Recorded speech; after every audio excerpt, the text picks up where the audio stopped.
ತೊಂದರೆಯ ನಿವಾರಣೆಗೆ ಸಲಹೆಯನ್ನು ಕೇಳಲು ನಿಮ್ಮನ್ನು ಕರೆಸಿದ್ದೇನೆ.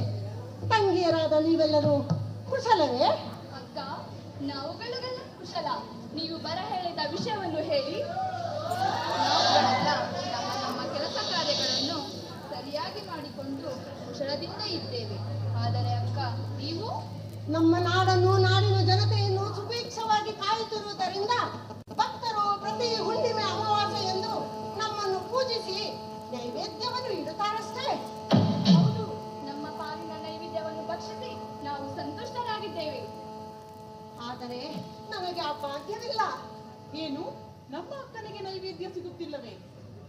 ಅಕ್ಕ, ನಿನ್ನ ವಿಫಲತೆಗೆ ಕಾರಣವೇನು? ದೇವಿಯರೇ, ನನ್ನ ಭಕ್ತರು ನನಗೆ ಇಟ್ಟ ನೈವೇದ್ಯವನ್ನು ಭಕ್ಷಿಸಲು ನನ್ನಿಂದ ಆಗುತ್ತಿಲ್ಲ. ಅಂದರೆ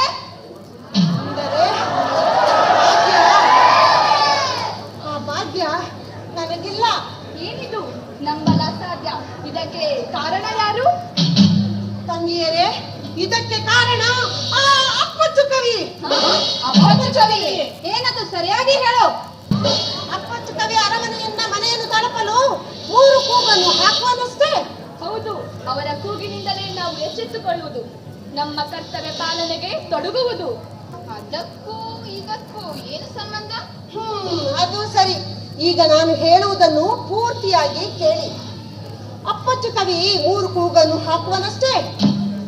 ಮೊದಲನೆಯ ಕೂಗನ್ನು ಅರಮನೆಯ ಕೋಟೆಯ ಮುಂದೆ, 2ನೆಯದು ನನ್ನ ಸನ್ನಿಧಾನದಲ್ಲಿ, 3ನೆಯ ಕೂಗನ್ನು ನನ್ನ ಮನೆಯ ಮುಂದೆ ಹಾಕುತ್ತಾನಷ್ಟೇ.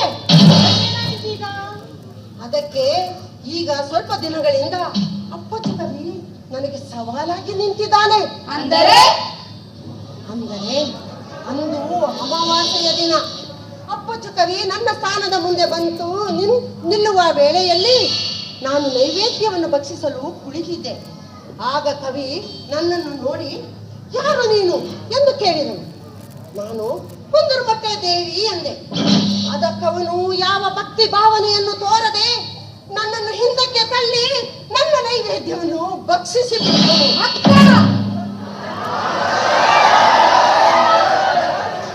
ಆಗ ನಾನು ಮೌನವಾಗಿ ನಿಂತಿದ್ದೆ. ಏನು ಕವಿ, ನಿನಗೆ ಭಯವಾಗಲಿಲ್ಲವೇ ಎಂದು ಕೇಳಿದೆ. ಅದಕ್ಕವನು, ಭಯ? ಹಾಗಂದರೆ ನನಗೆ ತಿಳಿಯದು. ಇನ್ನು ಮುಂದೆ ಪ್ರತಿ ಅಮಾವಾಸ್ಯೆ ಹುಣ್ಣಿಮೆ ಎಂದು ಈ ಸ್ವಾದಿಷ್ಟವಾದ ನೈವೇದ್ಯ ನನಗೆ ಮೀಸಲು, ನನ್ನನ್ನು ಸೋಲಿಸಿದ ನಂತರ ನಿನಗೆ ಮೀಸಲು ಎಂದು ಹೇಳಿ ಅಹಂಕಾರದಿಂದ ಹೊರಟು ಹೋದನು. ಅಂದಿನಿಂದ ಆ ಅಮಾವಾಸ್ಯೆ ಹುಣ್ಣಿಮೆಯ ನೈವೇದ್ಯ ಆ ಅಪ್ಪಚ್ಚು ಕವಿಯ ಪಾಲಾಗಿದೆ. ಇದಕ್ಕೆ ನಾನು ಏನು ಮಾಡುವುದು, ಅವನನ್ನು ಹೇಗೆ ಸೋಲಿಸುವುದು ಎಂದು ನನಗೆ ತಿಳಿಯುತ್ತಿಲ್ಲ. ಅಕ್ಕ, ಅಪ್ಪನೇ ಕೊಡು, ಅವನನ್ನು ಈಗಲೇ ಮುಗಿಸಿ ಬರುತ್ತೇನೆ. ಇಲ್ಲ ಭದ್ರಕಾಳಿ, ಅವನನ್ನು ಕೊಲ್ಲಲು ಯಾರಿಂದಲೂ ಸಾಧ್ಯವಿಲ್ಲ. ಓಹೋ, ಇದೇ ನಿನ್ನ ಚಿಂತೆಗೆ ಕಾರಣವೇ? ಮಹಾರಾಜರಿಗೆ ವಿಷಯ ಗೊತ್ತಿಲ್ಲವೇ? ಮಹಾರಾಜರಿಗೂ ಅಷ್ಟೋ ಇಷ್ಟೋ ತಿಳಿದಿದೆ. ಅವರೂ ಬುದ್ಧಿ ಹೇಳಿದ್ದಾರೆ, ಮಂತ್ರಿಗಳು ಬುದ್ಧಿ ಹೇಳಿದ್ದಾರೆ.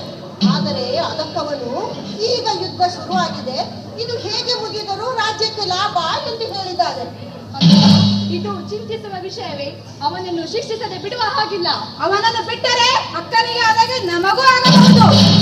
ಮಹಾ ಬುದ್ಧಿಶಾಲಿ, ಮೇಧಾವಿ, ಶೂರನೂ ಆದ ಕವಿಯನ್ನು ಶಿಕ್ಷಿಸಿದರೆ ನಮ್ಮ ರಾಜ್ಯಕ್ಕೆ ನಷ್ಟ. ಶಿಕ್ಷಿಸದೆ ಬಿಟ್ಟರೆ ಜನರಿಗೆ ನಮ್ಮ ಮೇಲಿನ ಭಯ ಭಕ್ತಿ ಹೊರಟು ಹೋಗುತ್ತದೆ. ಪೂಜೆ ಪುರಸ್ಕಾರ ನೈವೇದ್ಯಗಳು ಇಲ್ಲದಂತಾಗುತ್ತದೆ. ಶಿಕ್ಷಿಸಿ ಬಿಟ್ಟರೆ ರಾಜ್ಯಕ್ಕೆ ಮಹಾ ನಷ್ಟ. ಮಹಾರಾಜರು ನಮ್ಮ ಮೇಲೆ ಕೋಪಿಸಿಕೊಳ್ಳುತ್ತಾರೆ. ಹಾಗಾದರೆ ನಾನು ಅವನನ್ನು ಶಿಕ್ಷಿಸಬಾರದೆ? ಈ ಶಿಕ್ಷೆಯನ್ನು ನಾನು ಅನುಭವಿಸಿಕೊಂಡೆ. ಇದು ಅಸಾಧ್ಯ, ಅಸಾಧ್ಯ, ಅಸಾಧ್ಯ.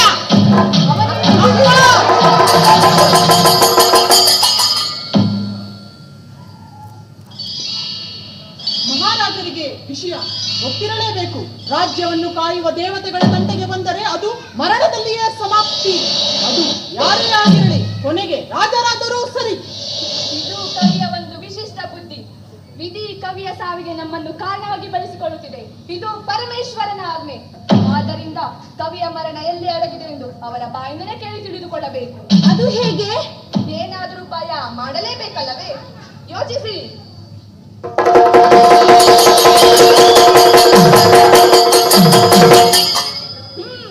ಪರಕ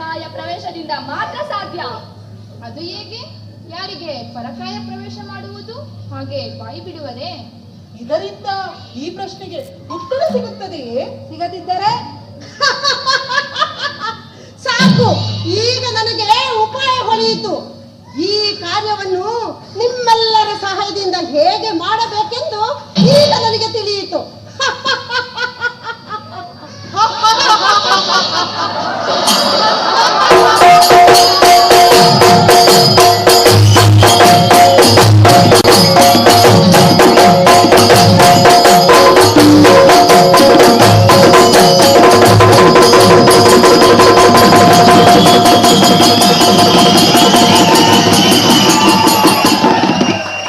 ಜನನಿಗೆ ಮಾಡಿದ ತಪ್ಪಿಗೆ ಕಾದಿದೆ ಕವಿಯ ವಿನಾಶ. ಜನನಿಗೆ ಮಾಡಿದ ತಪ್ಪಿಗೆ ಕಾದಿದೆ ಕವಿಯ ವಿನಾಶ.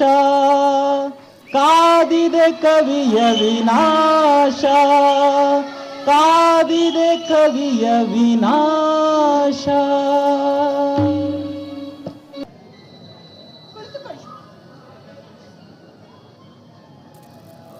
ಸ್ವಾಮಿ, ಈ ದಿನ ಬೆಳದಿಂಗಳ ಬೆಳಕಿನಲ್ಲಿ ಹೊಳೆಯುತ್ತಿದ್ದೀರಲ್ಲ, ಏನು ವಿಶೇಷ? ಹಾಗೇನೂ ಇಲ್ಲ ಕಾಳು. ಈ ತಿಂಗಳ ಬೆಳಕಿನಲ್ಲಿ ನಿನಗೆ ಹಾಗೆ ಕಂಡಿರಬಹುದು. ಅಂದ ಹಾಗೆ ನಿನ್ನಲ್ಲಿ ಏನೋ ವಿಶೇಷ ಕಾಡುತ್ತಿದೆಯಲ್ಲ. ಈ ತಿಂಗಳ ಬೆಳಕಿನಲ್ಲಿ ನೀನು ಸುಂದರವಾಗಿ ಕಾಣುತ್ತಿದ್ದೀಯ. ಇನ್ನು ಊಟಕ್ಕೆ ಹೊರಡೋಣವೇ? ಕಾಳು, ನಿನಗೆ ತಿಳಿದಿಲ್ಲವೇ? ಇಂದು ಹುಣ್ಣಿಮೆ. ಆ ದೇವಿಯ ನೈವೇದ್ಯವನ್ನು ಭಕ್ಷಿಸಿ ಬಂದಿದ್ದೇನೆ. ಇನ್ನು ನೀವು ನೈವೇದ್ಯ ಮಾಡುವುದಿಲ್ಲ ಬಿಡಿ. ಆ ಕಾಳು, ಹೋಗಿ ಹಣ್ಣು ವೀಳ್ಯವನ್ನು ತೆಗೆದುಕೊಂಡು ಬಾ. ಸರಿ ಸ್ವಾಮಿ.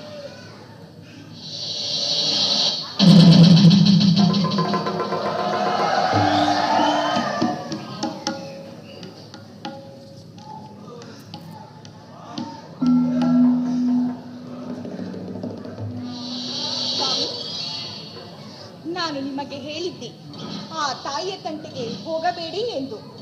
ಕಾಳು, ನಾನು ಅವಳ ತಂಟೆಗೆ ಎಂದಿಗೂ ಹೋಗುವುದಿಲ್ಲ. ಆದರೆ ನನ್ನ ತಂಟೆಗೆ ಬಂದರೆ ಸುಮ್ಮನೆ ಬಿಡುವುದಿಲ್ಲ. ಅದು ಅವಳ ಕರ್ತವ್ಯ. ಅವಳನ್ನು ದಂಡಿಸಬಾರದು. ಅದು ಮಹಾಪಾಪ. ಕಾಳಮ್ಮ, ಎಷ್ಟು ಸಾರಿ ಹೇಳಿದ್ದೇನೆ ನೀನು ಈ ವಿಷಯವನ್ನು ಮಾತನಾಡಬಾರದೆಂದು. ಇದು ನನ್ನ ಸ್ವಂತ ವಿಚಾರ. ಹಾಗಾದರೆ ನಿಮಗೆ ಭಯವಿಲ್ಲವೇ? ಭಯ? ಭಯ ಹಾಗೆಂದರೇನು? ನಾನು ಯಾರಿಗೂ ಹೆದರುವುದಿಲ್ಲ. ದೇವರಿಗೂ? ಇಲ್ಲ, ದೇವರಲ್ಲಿ ಭಕ್ತಿ ಇದೆ, ಆದರೆ ಭಯವಿಲ್ಲ. ಸ್ವಾಮಿ, ಹಾಗಾದರೆ ನೀವು ಯಾವುದಕ್ಕೆ ಭಯಪಡುತ್ತೀರಿ? ಕಾಳು, ನಾನು ಯಾವಾಗ ಹೆದರುತ್ತೇನೋ ಅಂದೇ ನನ್ನ ಅಂತ್ಯ. ನನ್ನ ಜೀವನದ ರಹಸ್ಯ ನನಗೆ ಮಾತ್ರ ತಿಳಿದಿದೆ. ಸ್ವಾಮಿ, ನಿಮ್ಮ ಜೀವ ಎಲ್ಲಿದೆ ಸ್ವಾಮಿ? ಕಾಳು, ಯಾಕೋ ನೀನು ಎಂದಿನಂತಿಲ್ಲ. ಅಸಂಬದ್ಧ ಪ್ರಶ್ನೆಗಳನ್ನು ಕೇಳಿ ನನಗೆ ತೊಂದರೆ ಕೊಡುತ್ತಾ ಇದ್ದೀಯ. ನನಗೆ ಆಯಾಸವಾಗಿದೆ, ನಾನಿನ್ನು ವಿಶ್ರಮಿಸಬೇಕು.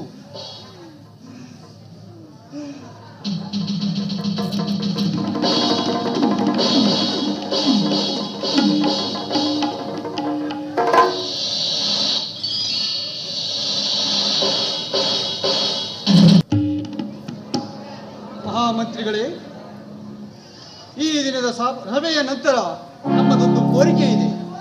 ರಾಜಗುರುಗಳನ್ನು ಬರಹೇಳಿ. ಆಗಬಹುದು ಮಹಾಪ್ರಭು. ಕೋತ್ವಾಲರೇ,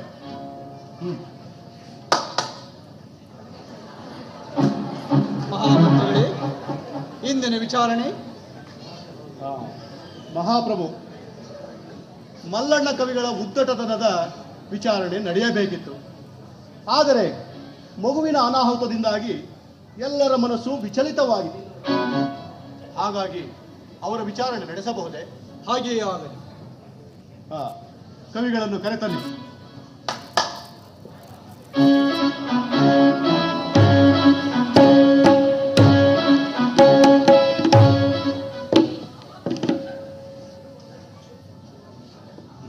ಮಲ್ಲಣ್ಣ ಕವಿಗಳೇ, ಅಂದು ನೀವು ಮಾಡಿದ ಅವಕೃತ್ಯದಿಂದಾಗಿ ಮಹಾರಾಜರ ಮನಸ್ಸಿಗೆ ನೋವುಂಟಾಗಿದೆ. ಮಾತನಾಡಿ, ಸಮಯವನ್ನು ವ್ಯರ್ಥ ಮಾಡಬೇಡಿ. ಅದು ರಾಜಸಭೆಗೆ ದ್ರೋಹ ಬಗೆದಂತಾಗುತ್ತದೆ. ಮಹಾಮಂತ್ರಿಗಳೇ, ಅಂದು ನಮ್ಮನ್ನು ಅವಮಾನ ಮಾಡುವಷ್ಟರ ಮಟ್ಟಿಗೆ ನಾವು ಮಾಡಿದ ತಪ್ಪೇನು? ಅವರು ಮಾತನಾಡದಿದ್ದರೆ ಅವರ ಶಿಕ್ಷಾಗರಿಕೆ ಆಜ್ಞೆ ಮಾಡಬೇಕಾದೀತು. ಮಹಾಪ್ರಭುಗಳು ಶಾಂತರಾಗಬೇಕು. ಇಲ್ಲಿ ಇವರ ಮೌನಕ್ಕೆ ಕಾರಣವೇನೆಂದು ತಿಳಿದುಕೊಳ್ಳಲು ಅವಕಾಶ ಮಾಡಿಕೊಡಬೇಕೆಂದು ಕೇಳಿಕೊಳ್ಳುತ್ತಿದ್ದೆ.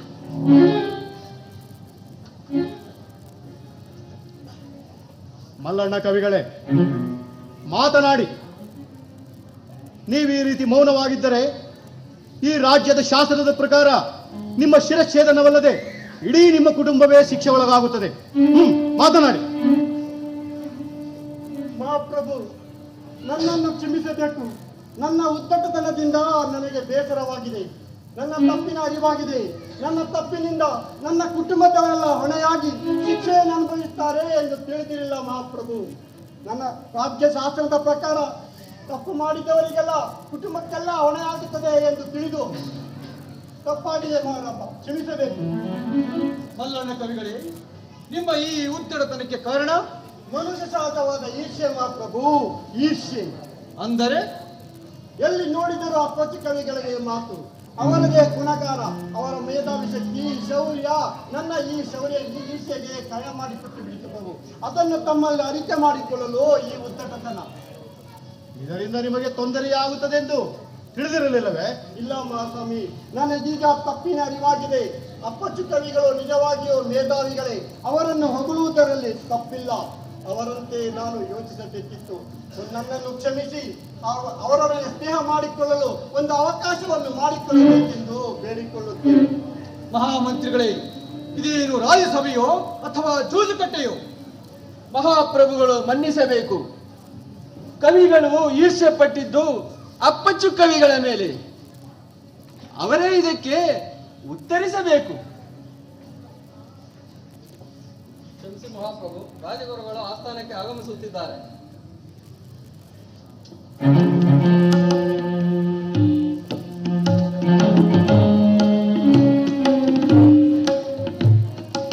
ಯಶಸ್ವಿ ಭವ. ಕುಳಿತುಕೊಳ್ಳಿ.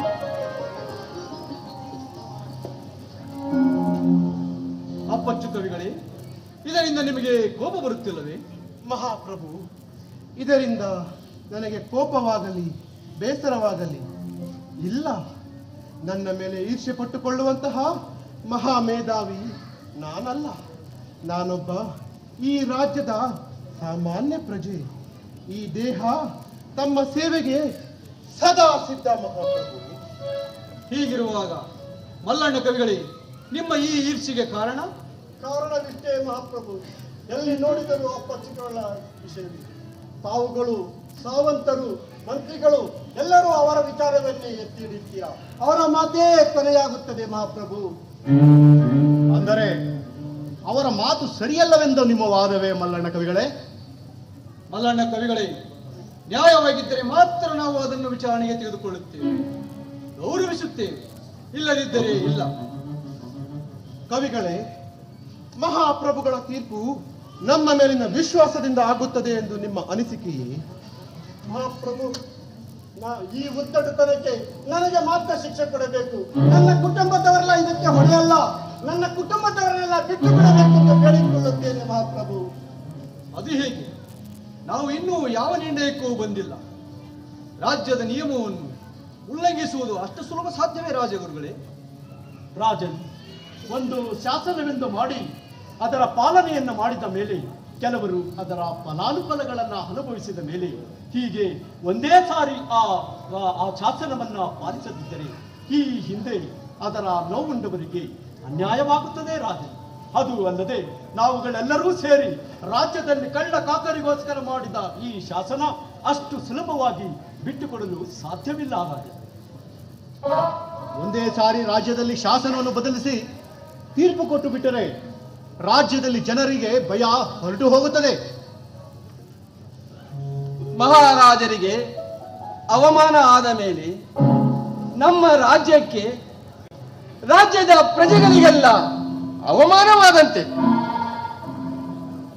ಮಹಾಪ್ರಭು, ಕವಿಗಳ ಅಧಿಕ ಪ್ರಸಂಗದಿಂದ ಅವರಿಗೆ ಶಿಕ್ಷೆ ಆಗಲೇಬೇಕು ಪ್ರಭು. ಮಹಾಪ್ರಭು, ನನ್ನ ಅಧಿಕ ಪ್ರಸಂಗದಿಂದ ಮಹಾಪ್ರಭುಗಳಿಗೆ ಅವಮಾನ ಮಾಡಿದ್ದೇನೆ. ನಾನು ಮಾತ್ರ ಶಿಕ್ಷೆ ಅರ್ಹ, ನನ್ನನ್ನು ಮಾತ್ರ ಶಿಕ್ಷಿಸಬೇಕು. ನಿಜವಾಗಿಯೂ ನೀವು ಶಿಕ್ಷೆಗೆ ಅರ್ಹರು. ಆದರೆ ನಮಗೆ ನಿಮ್ಮ ಕುಟುಂಬದ ಮೇಲೆ ಆಗುವ ಪರಿಣಾಮದಿಂದ ಭಯವಾಗಿ. ರಾಜನ್, ನೀವು ನ್ಯಾಯಶೀಲರು, ವಿಚಾರವಂತರು. ಯಾವ ನಿರ್ಣಯವನ್ನು ತೆಗೆದುಕೊಳ್ಳುವ ಮೊದಲು ಯೋಚಿಸಿ. ತೀರ್ಪು ಬದಲಾಯಿಸಿದರೆ ಅದರ ಆಗು ಹೋಗುಗಳಿಗೆ ನೀವೇ ಹೊಣೆಯಾಗುತ್ತೀರಿ. ಮಹಾಪ್ರಭುಗಳು ಕ್ಷಮಿಸಬೇಕು. ರಾಜಗುರುಗಳು ವಿನಾಕಾರಣ ವಿಚಲಿತರಾಗುತ್ತಿದ್ದಾರೆ. ಇಲ್ಲಿ ಇನ್ನು ವಿಚಾರಣೆ ನಡೆಯುತ್ತಿದೆ. ವಿಚಾರಣೆ ನಡೆಯುತ್ತಿರುವಾಗ ಅವರ ಶಿರಚ್ಛೇದನವಾಗುತ್ತದೆ ಎಂದು ಭಾವಿಸುವುದು ತಪ್ಪು. ಊಹೆ ಅವರವರ ವಿಚಾರದಿಂದ ಉದ್ಭವವಾಗುವ ಸಮಸ್ಯೆ, ಅದರ ಬಗ್ಗೆ ಚರ್ಚಿಸುವುದು ಬೇಡ. ಈಗ ನಾವೇನು ನಿರ್ಣಯವನ್ನು ತೆಗೆದುಕೊಳ್ಳಬೇಕು ಎಂದು ಹೇಳಿ, ಅಲ್ಲವೇ ಅಪ್ಪಚ್ಚು ಕವಿಗಳೇ? ಹೌದು ಮಹಾಪ್ರಭು. ಮಹಾಪ್ರಭು, ತಪ್ಪು ರುಜುವಾತಾಗಿದೆ. ತಾವು ದಯವಿಟ್ಟು ನ್ಯಾಯವನ್ನು ತಿಳಿಸಬೇಕು. ಸದ್ದು! ಹಾ, ಮಹಾಪ್ರಭು, ನನ್ನದೊಂದು ವಿನಂತಿ. ನನ್ನ ಮಾತಿನಿಂದ ಯಾರು ನೊಂದುಕೊಳ್ಳಬಾರದು. ಮಹಾಪ್ರಭು, ಮಹಾಮಂತ್ರಿಗಳೇ, ರಾಜಗುರುಗಳೇ, ಮಂತ್ರಿಗಳೇ, ಸಾವಂತರೇ, ಕೋತ್ವಾಲರೇ, ರಾಜ್ಯ ಭಟರೇ ಹಾಗೂ ಈ ರಾಜ್ಯದ ಎಲ್ಲ ಪ್ರಜೆಗಳೇ, ತಾವೆಲ್ಲರೂ ನನ್ನನ್ನು ಕ್ಷಮಿಸಬೇಕು. ರಾಜ್ಯದಲ್ಲಿ ರಾಜರ ಆಳ್ವಿಕೆ ಸುಗಮವಾಗಿ ನಡೆಯಲೆಂದು ಹಿರಿಯರು, ಬುದ್ಧಿಜೀವಿಗಳು ಈ ಶಾಸನವನ್ನು ಮಾಡಿದ್ದಾರೆ. ಅದರಿಂದ ಅದೆಷ್ಟೋ ಕುಟುಂಬಗಳು ಸರ್ವನಾಶವಾಗಿದೆ. ಪ್ರಜೆಗಳು ಕಾಲುಗಳನ್ನು, ಕಣ್ಣುಗಳನ್ನು, ಕೈಗಳನ್ನು ಕಳೆದುಕೊಂಡಿದ್ದಾರೆ. ಮಹಾಪ್ರಭು, ಕಳೆದುಕೊಂಡಿದ್ದಾರೆ. ಕುಟುಂಬದ ಪ್ರತಿ ಸದಸ್ಯರು, ಮಕ್ಕಳು, ಪುಟಾಣಿ ಕಂದಮ್ಮಗಳು ಪ್ರಾಣವನ್ನು ಕಳೆದುಕೊಂಡಿದ್ದಾರೆ. ಅವರಲ್ಲಿ ಯಾರಾದರೊಬ್ಬರು ಮಹಾಮಂತ್ರಿಗಳಾಗಬಹುದು, ರಾಜಗುರುಗಳಾಗಬಹುದು, ವಿದ್ಯಾರ್ಜನೆಯನ್ನು ಮಾಡುವ ಆಚಾರ್ಯರಾಗಬಹುದು, ಅರಮನೆಯನ್ನು ಕಾಯುವ ರಕ್ಷಕರಾಗಬಹುದು. ಪ್ರಭು, ಇಂತಹ ಪ್ರತಿಭಾವಂತರನ್ನು ಕಳೆದುಕೊಂಡು ನಮ್ಮ ರಾಜ್ಯ ಬಡವಾಗಬಹುದಲ್ಲವೇ?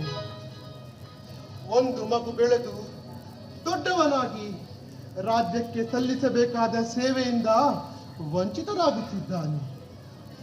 ಯಾರೋ ಮಾಡಿದ ತಪ್ಪಿಗೆ ಇನ್ನಾರಿಗೋ ಶಿಕ್ಷೆಯೇ? ಪ್ರಭು, ನಾವು ನಗರ ಪ್ರದಕ್ಷಿಣೆಯಲ್ಲಿರುವಾಗ ಅದೆಷ್ಟೋ ಪ್ರಜೆಗಳ ಬಾಯಿಯಲ್ಲಿ ಈ ಕಠೋರ ಶಾಸನದ ಬಗ್ಗೆ ಇರುವ ಅಸಮಾಧಾನವನ್ನು ನಮ್ಮ ಕಿವಿಯಾರ ಕೇಳಿಸಿಕೊಂಡಿದ್ದೇವೆ. ಮಹಾಪ್ರಭು, ಮಹಾಮಂತ್ರಿಗಳೇ, ರಾಜಗುರುಗಳೇ, ಈ ಕಠೋರ ಶಾಸನವನ್ನು ಬದಲಾಯಿಸಿ ಆ ದೇವಿಯ ಕೃಪೆಗೆ ಪಾತ್ರರಾಗಬೇಕು. ಪ್ರಜೆಗಳನ್ನು ಶಾಪ ಮುಕ್ತರನ್ನಾಗಿ ಮಾಡಿ ನೆಮ್ಮದಿಯ ಜೀವನವನ್ನು ಬದುಕಲು ಅವಕಾಶ ಮಾಡಿಕೊಡಬೇಕು. ಪ್ರತಿಯೊಂದು ಪ್ರಜೆಯ ಮನಸ್ಸನ್ನು ಗೆದ್ದುಕೊಂಡು ರಾಜಾದಿ ಮೆರೆಯಬೇಕು. ಮಹಾಪ್ರಭು ಹಾಗೂ ಅರಮನೆಯ ಎಲ್ಲ ಅಧಿಕಾರಿಗಳೇ, ನನ್ನ ಮಾತಿನಿಂದ ನಿಮಗೆ ಬೇಜಾರವಾದಲ್ಲಿ ನನ್ನನ್ನು ಮನ್ನಿಸಬೇಕು. ಪ್ರಭು, ನನ್ನ ಈ ಉದ್ದಟತನಕ್ಕೆ ನನ್ನನ್ನು ಕ್ಷಮಿಸಬೇಕು. ರಾಜಗುರುಗಳೇ, ಮಹಾಮಂತ್ರಿಗಳೇ, ನೀವೇನು ಹೇಳುತ್ತೀರಿ? ತಾವು ಕವಿಗಳ ಮಾತನ್ನು ಪರಿಶೀಲಿಸಬೇಕು ರಾಜ. ಮಹಾಪ್ರಭುಗಳು, ರಾಜಗುರುಗಳು, ಪಂಡಿತರು, ಸಾಮಂತರು, ನಾಡಿನ ಹಿರಿಯರು ಎಲ್ಲರೂ ಸೇರಿ ಮಾಡಿದ ಈ ಶಾಸನವನ್ನು ನಾವುಗಳೆಲ್ಲ ತಲೆತಲಾಂತರದಿಂದ ನಡೆಸಿಕೊಂಡು ಬಂದಿದ್ದೇವೆ. ಆದರೆ ಈ ಶಾಸನದಿಂದ ಇಷ್ಟು ನಷ್ಟ ರಾಜ್ಯಕ್ಕೆ ಆಗುತ್ತದೆ ಎಂದು ಯಾವ ಹಿರಿಯ ಪ್ರಭುಗಳು ಮನಗೊಂಡಿರಲಿಕ್ಕಿಲ್ಲ. ಇಂದು ನಮ್ಮ ಅಪ್ಪಚ್ಚು ಕವಿಗಳು ರಾಜಸಭೆಯಲ್ಲಿ ಮಂಡಿಸಿದ ಈ ಸಮಸ್ಯೆ ಇಂದು ಯಾರೂ ಮಂಡಿಸಿರುವುದೂ ಇಲ್ಲ. ಈ ಶಾಸನದಿಂದ ಇಷ್ಟು ತೊಂದರೆಯಾಗುತ್ತಿದೆ ಎಂದು ಧೈರ್ಯವಾಗಿ ಮಹಾಪ್ರಭುಗಳ ಮುಂದೆ ಯಾರು ಹೇಳಿರುವುದೋ ಇಲ್ಲ. ಹೇಳಿದ್ದರೆ ಎಂದೋ ಪ್ರಭುಗಳು ಇದನ್ನು ಕೂಲಂಕರಿಸುತ್ತಿದ್ದರೋ ಏನೋ. ಅದಕ್ಕೆ ಈಗ ಕಾಲ ಕೂಡಿ ಬಂದಿದೆ. ನಾನು ಮಹಾಮಂತ್ರಿಯಾದಾಗಿನಿಂದ ಈ ವಿಷಯವನ್ನು ಮಹಾಸ್ವಾಮಿಯವರಲ್ಲಿ ಹೇಗೆ ವಿನಂತಿಸುವುದು ಎಂದು ಯೋಚಿಸುತ್ತಿದ್ದೆ. ಅದಕ್ಕೆ ಮಹಾಕವಿಗಳು ಒಳ್ಳೆಯ ಸಂದರ್ಭವನ್ನೇ ಒದಗಿಸಿಕೊಟ್ಟಿದ್ದಾರೆ. ಅವರಿಗೆ ನನ್ನ ಕೋಟಿ ಕೋಟಿ ಪ್ರಣಾಮಗಳು. ಹಾಗಾದರೆ ಕವಿಗಳ ವಿಚಾರ ಬಹು ದೊಡ್ಡ ತಿರುವನ್ನೇ ತಂದುಕೊಟ್ಟಿದೆ ಅಲ್ಲವೇ ಮಹಾಮಂತ್ರಿಗಳೇ? ಹೌದು ಪ್ರಭು. ಮಲ್ಲಣ್ಣ ಕವಿಗಳೇ, ಈಗ ನೀವೇನು ಹೇಳುತ್ತೀರಿ? ನಿಜ ಮಹಾಪ್ರಭು, ಅಪ್ಪಚ್ಚು ಕವಿಗಳು ನಿಜವಾಗಿಯೂ ಮಹಾ ಮೇಧಾವಿಗಳು. ಅವರ ವಿಚಾರಧಾರೆ ಬಹುದೊಡ್ಡದು. ಅವರ ಕೆಚ್ಚದೆಯನ್ನು ಮೆಚ್ಚಬೇಕಾದದ್ದೇ. ಅವರಂದ್ರೆ ನಾನು ಯೋಚಿಸಬೇಕಿತ್ತು. ಇಂತಹ ಮಹಾಕವಿಗಳ ಬಗ್ಗೆ ಕೆಟ್ಟದ್ದಾಗಿ ಯೋಚಿಸಿದ್ದೆ ನನ್ನ ಈ ಸ್ಥಿತಿಗೆ ಕಾರಣ ಮಹಾಪ್ರಭು, ಕಾರಣ. ತಿಳಿಯಿತಲ್ಲವೇ ಈಗ ಅಪ್ಪಚ್ಚು ಕವಿಗಳು ಎಂಥ ಮೇಧಾವಿಗಳು, ಎಷ್ಟು ಎದೆಗಾರಿಕೆ ಉಳ್ಳವರು ಎಂದು. ಭಲೇ ಮಹಾಕವಿಗಳೇ ಭಲೇ. ನಮ್ಮ ಮನಸ್ಸಿನಲ್ಲಿ ಇದ್ದುದನ್ನು ಬಿಚ್ಚಿಟ್ಟು ನಮ್ಮನ್ನು ಕೃತಾರ್ಥರನ್ನಾಗಿ ಮಾಡಿದ್ದು. ಮುಂದಿನ ಅಮಾವಾಸ್ಯೆಯ ದಿನ ನಿಮಗೆ ಕನಕಾಭಿಷೇಕ. ರಾಜಗುರುಗಳೇ, ಮಹಾಮಂತ್ರಿಗಳೇ, ಕನಕಾಭಿಷೇಕಕ್ಕೆ ಹಾಗೂ ನಾಡ ಹಬ್ಬಕ್ಕೆ ತಯಾರಿ ನಡೆಯಲಿ. ಹಿಂದೆ ಡಂಗುರ ಸಾರಿಸಿಬಿಡಿ. ಯಾವ ವಿಷಯದ ಬಗ್ಗೆ ಹೇಳಿದ್ರಿ ಮಹಾಪ್ರಭು? ವಿಷಯವನ್ನು ಮಂಡಿಸದೆ ಡಂಗೂರವನ್ನು ಹಾಕಿಸುವುದು ಉಚಿತವಲ್ಲ ರಾಜನು. ಮರೆತಿದ್ದೆ. ಅತಿ ಸಂತೋಷವಾದಾಗ ಈ ರೀತಿ ಆಗೋದು ಸಹಜವಲ್ಲವೇ? ಇದು ರಾಜಾಜ್ಞೆ. ಇಂದಿನಿಂದ ನಮ್ಮ ರಾಜ್ಯದಲ್ಲಿ ಯಾರು ತಪ್ಪು ಮಾಡುತ್ತಾರೋ ಅವರಿಗೆ ಮಾತ್ರ ಅವರವರ ತಪ್ಪಿಗನುಸಾರವಾಗಿ ಶಿಕ್ಷೆ. ಇದು ಈ ಸಂಸ್ಥಾನದ ಒಡೆಯರಾದ ಶ್ರೀ ಶ್ರೀ ಶ್ರೀ ಲಿಂಗರಾಜೇಂದ್ರ ಒಡೆಯರು ಮಾಡುವ ಶಾಸನದ ತಿದ್ದುಪಡಿ. ಹಾಗೆ ರಾಜಾಜ್ಞೆಯೂ ಕೂಡ. ಇದು ರಾಜಗುರುಗಳು, ಕವಿಗಳು, ಮಹಾಮಂತ್ರಿಗಳು, ಮಂತ್ರಿಗಳು, ಸಾಮಂತರು ಸೇರಿ ಈ ನಿರ್ಣಯವನ್ನು ತೆಗೆದುಕೊಂಡಿರುತ್ತೇವೆ. ಶ್ರೀ ಶ್ರೀ ಶ್ರೀ ಲಿಂಗರಾಜೇಂದ್ರ ಒಡೆಯರಿಗೆ, ಶ್ರೀ ಶ್ರೀ ಲಿಂಗರಾಜೇಂದ್ರ ಒಡೆಯರಿಗೆ, ಶ್ರೀ ಶ್ರೀ ಶ್ರೀ ಲಿಂಗರಾಜೇಂದ್ರ ಒಡೆಯರಿಗೆ. ಹಾಗೆ ಇಂದಿನ ತೀರ್ಪು ಮಲ್ಲಣ್ಣ ಕವಿಗಳು ಒಬ್ಬರೇ ಕಾಲ್ನಡಿಗೆಯಲ್ಲಿ ಕಾಶಿಗೆ ಹೋಗಿ ಬರಬೇಕು. ನೀವು ಬರುವವರೆಗೆ ನಿಮ್ಮ ಸ್ಥಾನ ಹಾಗೆಯೇ ಇರುತ್ತದೆ. ನಿಮ್ಮ ಕುಟುಂಬದ ಯೋಗಕ್ಷೇಮ ನಾವು ನೋಡಿಕೊಳ್ಳುತ್ತೇವೆ. ಇದಕ್ಕೆ ಕಾರಣವಿಷ್ಟೇ, ಇದೊಂದು ಮಹಾಸುದಿನ. ಇಂತಹ ಮಹತ್ ಕಾರ್ಯ ನಿಮ್ಮಿಂದ ಆಗಿದೆ ಎನ್ನುವ ಹೆಮ್ಮೆ. ಇದಕ್ಕೆ ಕಾರಣರು ಇಬ್ಬರು ಮಹಾಕವಿಗಳು ಬಹುಮುಖ್ಯ ಅಲ್ಲವೇ ಅಪ್ಪಚ್ಚು ಕವಿಗಳೇ? ಧನ್ಯನಾದೆ ಮಹಾಪ್ರಭು, ಧನ್ಯನಾದೆ. ಕಾಲಡಿಯಬೇಕಾದದ್ದು ನನ್ನದಲ್ಲ, ಈ ಅಪ್ಪಚ್ಚು ಕವಿಗಳೇ ಎದ್ದೇಳಿ, ನಿಮ್ಮಿಂದ ಮಹತ್ ಕಾರ್ಯವಾಗಬೇಕಾಗಿದೆ. ಎಲ್ಲವೂ ದೈವ ಪ್ರೇರಿತವಲ್ಲವೇ? ಬೆಳಕಾಯ್ತು ರಾಜ್ಯವೀಗ, ಬೆಳಕಾಯ್ತು ರಾಜ್ಯವೀಗ, ಬೆಳಕಾಯ್ತು ರಾಜ್ಯವೀಗ, ಬೆಳಕಾಯ್ತು ರಾಜ್ಯವೀಗ, ಬೆಳಕಾಯ್ತು ರಾಜ್ಯವೀಗ. ರಾಜ್ಯಕ್ಕೆಲ್ಲ ಬೆಳಕು ಚೆಲ್ಲಿ ಜೋಡಿ ಹಕ್ಕಿ ಹಾರಿದಂತೆ ಬೆಳಕಾಯ್ತು ರಾಜ್ಯವೀಗ, ಬೆಳಕಾಯ್ತು ರಾಜ್ಯವೀಗ. ರಾಜ್ಯಕ್ಕೆಲ್ಲ ಬೆಳಕು ಚೆಲ್ಲಿ ಜೋಡಿ ಹಕ್ಕಿ ಹಾರಿದಂತೆ ಬೆಳಕಾಯ್ತು ರಾಜ್ಯವೀಗ, ಬೆಳಕಾಯ್ತು ರಾಜ್ಯವೀಗ, ಬೆಳಕಾಯ್ತು ರಾಜ್ಯವೀಗ.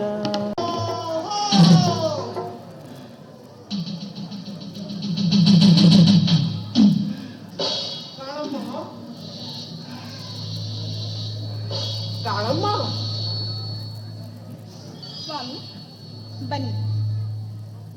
ಏನು ಇಂದು ಕವಿಗಳು ಮಹತ್ತರವಾದ ಕಾರ್ಯ ಸಾಧನೆ ಮಾಡಿ ಬಂದಿದ್ದೀರಿ? ಆಹಾ ಕಾಳು, ನಿನಗೆ ಅದು ಹೇಗೆ ಗೊತ್ತಾಯಿತು? ಪ್ರತಿಯೊಬ್ಬರ ಬಾಯಲ್ಲಿಯೂ ಇಂದು ಮಹಾರಾಜರು ಮಾಡಿದ ಹೊಸ ಶಾಸನ ಬಗ್ಗೆ ಮಾತು. ಇದಕ್ಕೆಲ್ಲ ಕಾರಣ ನೀವೇ ಎಂಬುದು ನನಗೆ ಗೊತ್ತು. ಮುಂದಿನ ಅಮಾವಾಸ್ಯೆಯ ದಿನ ನಾಡ ಹಬ್ಬ ಆಚರಿಸಿ ನಿಮಗೆ ಕನಕಾಭಿಷೇಕ ಮಾಡುತ್ತಾರೆಂಬುದು ಗೊತ್ತು. ಆಹಾ ಆಹಾ ಕಾಳು, ಇನ್ನು ಏನೇನು ಗೊತ್ತು? ಎಲ್ಲವೂ ಗೊತ್ತು. ಕಾಳು, ನಾನು ಇವತ್ತು ಸಂತೋಷವಾಗಿದ್ದೇನೆ. ನನ್ನಿಂದ ಇಂತಹ ಮಹತ್ತರ ಕಾರ್ಯವಾಗುತ್ತದೆ ಎಂದು ಮನಸ್ಸಿನಲ್ಲಿಯೂ ನಾನು ಭಾವಿಸಿರಲಿಲ್ಲ. ಕಾಳು, ಕೇಳು, ಏನು ಬೇಕಾದರೂ ಕೇಳು. ನಾನು ಏನು ಕೇಳಿದರೂ ಕೊಡುತ್ತೀರಾ? ಸಂಶಯವೇ? ಕೇಳಿ ನೋಡು. ಹಾಗಾದರೆ ನೀವು ಯಾವುದಕ್ಕೆ ಭಯಪಡುತ್ತೀರಿ? ಕಾಳು, ಲಿಂಗೇಶ್ವರನ ಮೇಲೆ ಆಣೆ ಮಾಡಿದ್ದೀರಿ.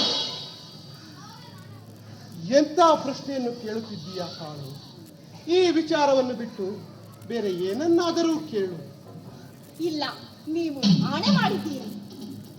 ಕಾಳು, ಇದೇ ನಿನ್ನ ಕೊನೆಯ ನಿರ್ಧಾರವೇ? ಹೌದು, ನೀವು ಲಿಂಗೇಶ್ವರನ ಮೇಲೆ ಆಣೆ ಮಾಡಿದ್ದೀರಿ. ನನ್ನನ್ನು ಕೊಲ್ಲಲು ಆಗುವುದಿಲ್ಲ. ನನಗೆ ವಿಷಯವೆಲ್ಲ ತಿಳಿಸಿದ ಮೇಲೆ ನನ್ನನ್ನು ಕೊಂದು ಬಿಡಿ. ಈ ವಿಚಾರವನ್ನು ತಿಳಿದ ಮೇಲೆ ನೀನು ಸಾಯಲೇಬೇಕು. ಇಲ್ಲದಿದ್ದರೆ ನನಗೆ ಉಳಿಗಾಲವಿಲ್ಲ. ಮೊದಲು ಹೇಳಿ, ನಂತರ ನನ್ನನ್ನು ಸಾಯಿಸಿ ಬಿಡಿ. ಅಲ್ಲಿಗೆ ನಿಮ್ಮ ಗುಟ್ಟು ಯಾರಿಗೂ ತಿಳಿಯುವುದಿಲ್ಲ. ಹಾಗಾದರೆ ಕೇಳು. ಹೇಳಿ. ನನ್ನ ಜೀವ ಒಂದು ಸಣ್ಣ ಚಿಟ್ಟ ಹಕ್ಕಿಯಲ್ಲಿ ಅಡಗಿದೆ. ಕಾಳು, ಕಾಳು, ಏನಾಯ್ತು?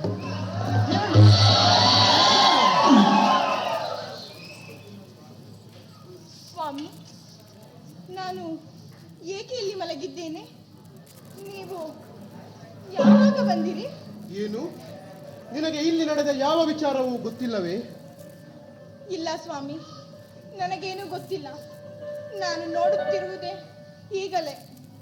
ಏನೋ ಅಚಾತುರ್ಯ ನಡೆಯುತ್ತಿದೆ. ಸ್ವಾಮಿ, ಕೈಯಲ್ಲಿ ಕತ್ತಿ ಹಿಡಿದು ಯಾರನ್ನು ಕೊಲ್ಲಲು ಹೊರಟಿದ್ದೀರಿ? ಮನಸ್ಸಿನಲ್ಲಿ ಏನೇನೋ ಯೋಚಿಸುತ್ತಿದ್ದೀರಿ. ದೇವಿ, ಸುಳ್ಳಾಡಬೇಡ. ನಿಜವಾಗಿಯೂ ನಿನಗೆ ಇಲ್ಲಿ ನಡೆದ ಯಾವ ವಿಚಾರವೂ ತಿಳಿದಿಲ್ಲವೇ? ಇಲ್ಲ ಸ್ವಾಮಿ, ನನಗೇನೂ ತಿಳಿದಿಲ್ಲ. ನಾನು ಪೂಜಿಸುವ ಎಲ್ಲಾ ದೇವಿಯರ ಆಣೆಗೂ ನನಗೇನೂ ಗೊತ್ತಿಲ್ಲ ಸ್ವಾಮಿ, ನನಗೇನೂ ಗೊತ್ತಿಲ್ಲ. ಸರಿ, ನೀನು ಒಳಗೆ ಹೋಗು. ಸರಿ ಸ್ವಾಮಿ. ಏನೋ ಸಂಚು ನಡೆಯುತ್ತಿದೆ, ಏನೋ ಸಂಚು ನಡೆಯುತ್ತಿದೆ. ಇರಲಿ, ನೋಡಿಕೊಳ್ಳುತ್ತೇನೆ. ಕೆಟ್ಟೆಯ ಕವಿ ಇಂದು ಬಾಯಿ ಬಿಟ್ಟು ನಿನ್ನ ಗುಟ್ಟು ರಟ್ಟು, ನಿನ್ನ ಗುಟ್ಟು ರಟ್ಟು. ಕೆಟ್ಟೆಯ ಕವಿ ಇಂದು ಬಾಯಿ ಬಿಟ್ಟು ನಿನ್ನ ಗುಟ್ಟು ರಟ್ಟು, ನಿನ್ನ ಗುಟ್ಟು ರಟ್ಟು. ಕೆಟ್ಟೆಯ ಕವಿ ಇಂದು ಬಾಯಿ ಬಿಟ್ಟು ನಿನ್ನ ಗುಟ್ಟು ರಟ್ಟು, ನಿನ್ನ ಗುಟ್ಟು ರಟ್ಟು, ನಿನ್ನ ಗುಟ್ಟು ರಟ್ಟು.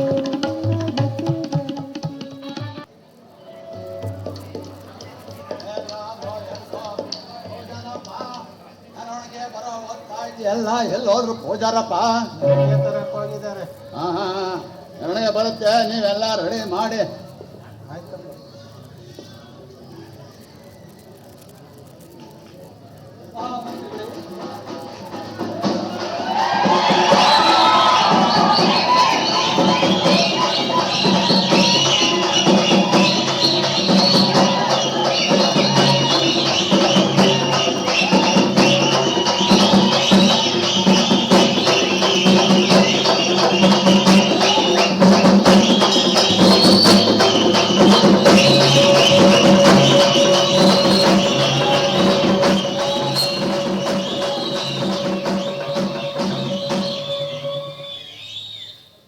ಮಹಾಮಂತ್ರಿಗಳೇ, ನರಕಾಭಿಷೇಕಕ್ಕೆ ಎಲ್ಲ ತಯಾರಿ ನಡೆದಿದೆಯೇ?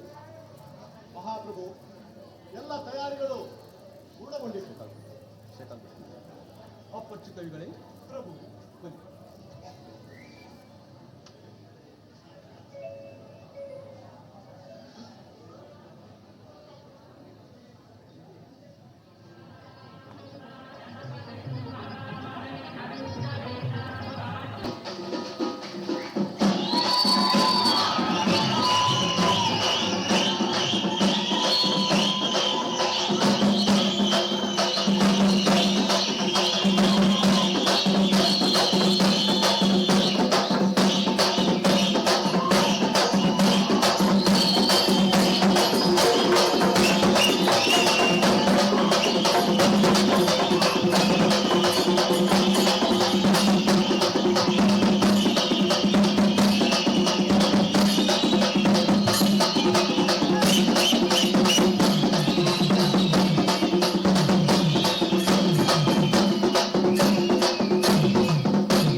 ಪೂಜೆ ಮಾಡಬೇಡಿ.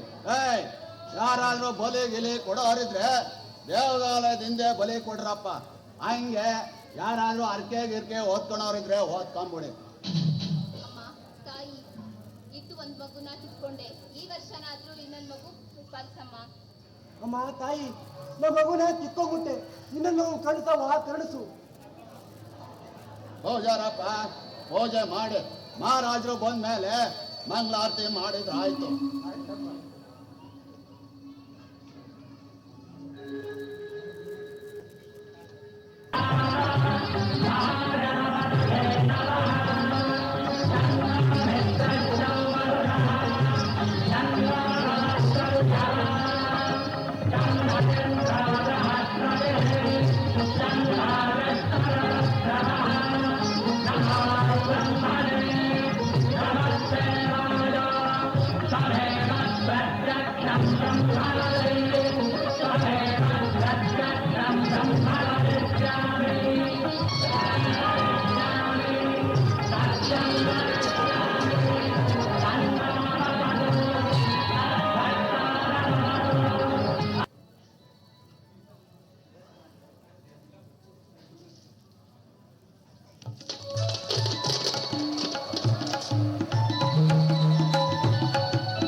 ನಿಮ್ಮಂತಹ ಮಹಾಕವಿಗಳು ನಮ್ಮ ರಾಜ್ಯದಲ್ಲಿ ಇದ್ದುದು ನಮಗೆ ಸೌಭಾಗ್ಯ.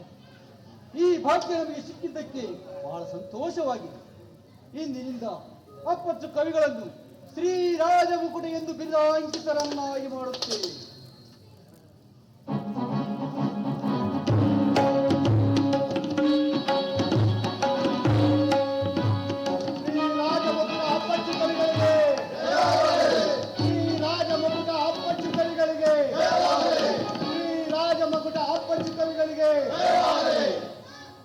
ಮಹಾಪ್ರಭು, ಪ್ರಜೆಗಳು ಕುಂದ್ರುಮೊಟ್ಟೆ ದೇವಿಯ ದೇವಸ್ಥಾನದಲ್ಲಿ ತಮ್ಮ ಆಗಮನಕ್ಕೋಸ್ಕರ ಕಾಯುತ್ತಿದ್ದಾರೆ. ಸರಿ, ಅಪ್ಪಚ್ಚು ಕವಿಗಳೇ, ದೇವಸ್ಥಾನಕ್ಕೆ ಹೋಗೋಣವೇ? ಪ್ರಭು, ತಮ್ಮ ಚಿತ್ತ.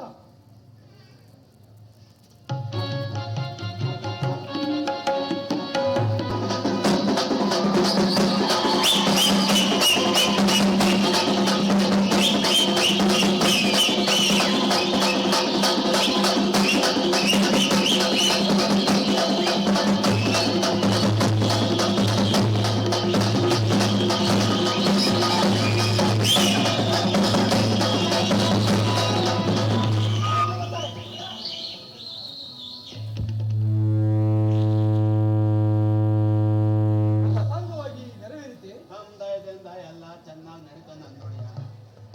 ಮಂಗಳಾರತಿ ಮಾಡಿಸಿಬಿಡಿ. ಹೋಜಾರಪ್ಪ, ಮಂಗಳಾರತಿ ಮಾಡ್ಬಿಡಿ.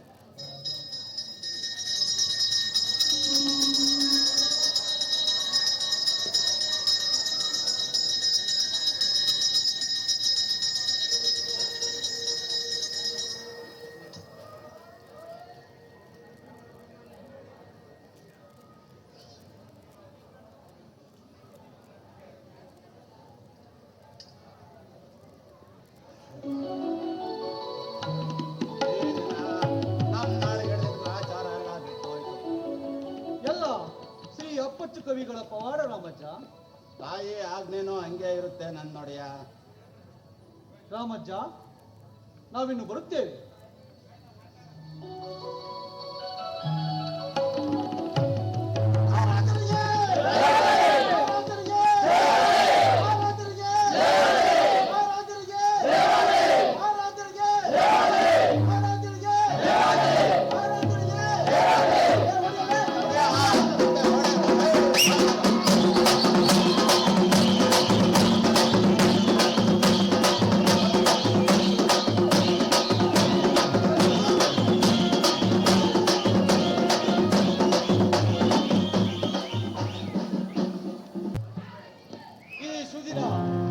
ನನ್ನ ಕಾಲದಲ್ಲಿ ಆದದಕ್ಕೆ ಬಹಳ ಸಂತೋಷವಾಗಿದೆ ಅಲ್ಲವೇ ಮಹಾಮಂತ್ರಿಗಳೇ?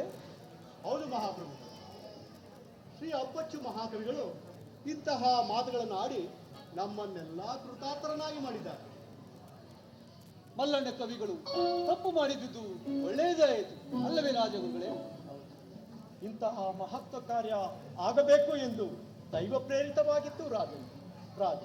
ಇನ್ನು ನಾನು ವಿಶ್ರಾಂತಿಗೆ ಹೋಗಲು ಅಪ್ಪಣೆಯಾಗಲು. ಹಾಗೆ ಆಗಲಿ, ನೀವು ಹೋಗಿ ಬನ್ನಿ. ಅಪ್ಪಚ್ಚು ಕವಿಗಳೇ, ಮಹಾಪ್ರಭು, ಇನ್ನು ಮುಂದೆ ನೀವು ಆ ದೇವಿಯೊಡನೆ ಸಂತೋಷದಿಂದ ಇರಬಹುದಲ್ಲ? ಪ್ರಭು, ನೀವು ಚಿಂತಿಸಬೇಡಿ. ಇಂದಿಗೆ ಅದೆಲ್ಲವೂ ಮುಗಿಯಿತು. ಈ ದಿನವನ್ನು ನನ್ನ ಕೊನೆಯ ದಿನವನ್ನಾಗಿ ಮಾಡಲು ಆ ದೇವಿ ಕಾಯುತ್ತಿದ್ದಾಳೆ. ನಾನಿನ್ನು ಹೋಗುವೆ. ತೀರಿತೆ ಋಣಾನುಬಂಧ ಮುಗಿಯಿತೆ ಈ ಸಂಬಂಧ. ತೀರಿತೆ ಋಣಾನುಬಂಧ ಮುಗಿಯಿತೆ ಈ ಸಂಬಂಧ. ತೀರಿತೆ ಋಣಾನುಬಂಧ ಮುಗಿಯಿತೆ ಈ ಸಂಬಂಧ. ಮುಗಿಯಿತೆ ಈ ಸಂಬಂಧ. ಮುಗಿಯಿತೆ ಈ ಸಂಬಂಧ.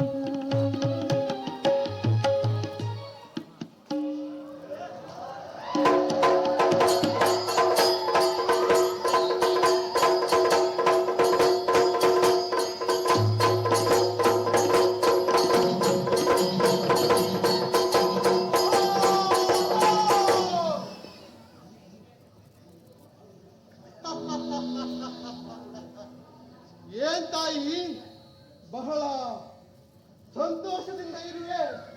ಹೌದು, ನನ್ನ ಶತ್ರುವೊಬ್ಬರ ನಾಶಕ್ಕಾಗಿ ಕಾಯುತ್ತಿರುವೆ. ಏನು, ನಿನಗೆ ಶತ್ರುವೆ? ಏಕೆ ಇರುವುದಿಲ್ಲವೇ? ಈಗ ನೀನು ನನಗೆ ಶತ್ರು ತಾನೆ? ಹೌದು ಹೌದು. ಬೇಡ, ನನ್ನ ಮಾತನ್ನು ಕೇಳು ಮಹಾಕವಿ.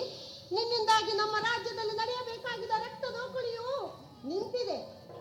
ನನ್ನ ನೈವೇದ್ಯವನ್ನು ನನಗೆ ಬಿಟ್ಟು ನೀನು ಸುಮ್ಮನೆ ಹೋಗಿಬಿಡು.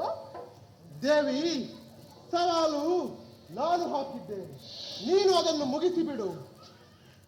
ಬೇಡ ಕವಿ, ಇದರಿಂದ ರಾಜ್ಯಕ್ಕೆ ನಷ್ಟವಾಗುತ್ತದೆ. ಅದರ ಚಿಂತೆ ನಿನಗೆ ಬೇಡ. ನನ್ನಂತಹ 10 ಕವಿಗಳು ಈ ರಾಜ್ಯದಲ್ಲಿ ಹುಟ್ಟುವರು. ಹಾಗಾದರೆ ನಿನ್ನ ಹಠವನ್ನು ನೀನು ಬಿಡುವುದಿಲ್ಲವೇ? ಇಲ್ಲ. ಬೇಡ ಬೇಡ ಕವಿ, ಬೇಡ ಬೇಡ. ಸರಿ, ಹಾಗಾದರೆ ನಿನ್ನಿಷ್ಟ.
ಅಪ್ಪಚ್ಚು ಕವಿಗಳೇ,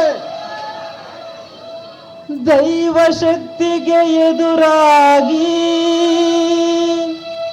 ಈಜಿದವರುಂಟೆ, ದೈವ ಶಕ್ತಿಗೆ ಮೀರಿದ ಶಕ್ತಿ ಇನ್ನೊಂದುಂಟೆ, ದೈವ ಶಕ್ತಿಗೆ ಎದುರಾಗಿ ಬದುಕಿದವರುಂಟೆ, ದೈವವೇ ಎಲ್ಲ ದೇವರೇ ಎಲ್ಲ, ದೈವವೇ ಎಲ್ಲ ದೇವರೇ ಎಲ್ಲ.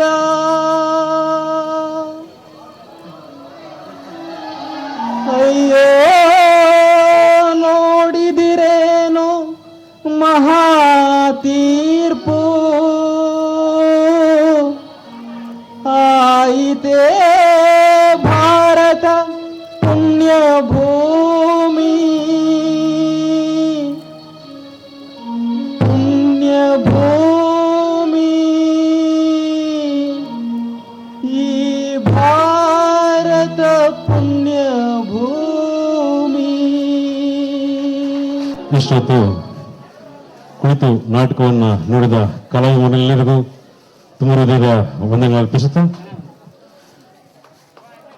ನಾಳಿನ ಮೂರನೇ ನಾಟಕ ನೌಕಾ ವಿಭಾಗದ ಕಲಾವಿದರಿಂದ ಅಭಿನಯಿಸಿರುವ ನಾಟಕ ಮಹಾತೀರ್ಥ ನಾಟಕದ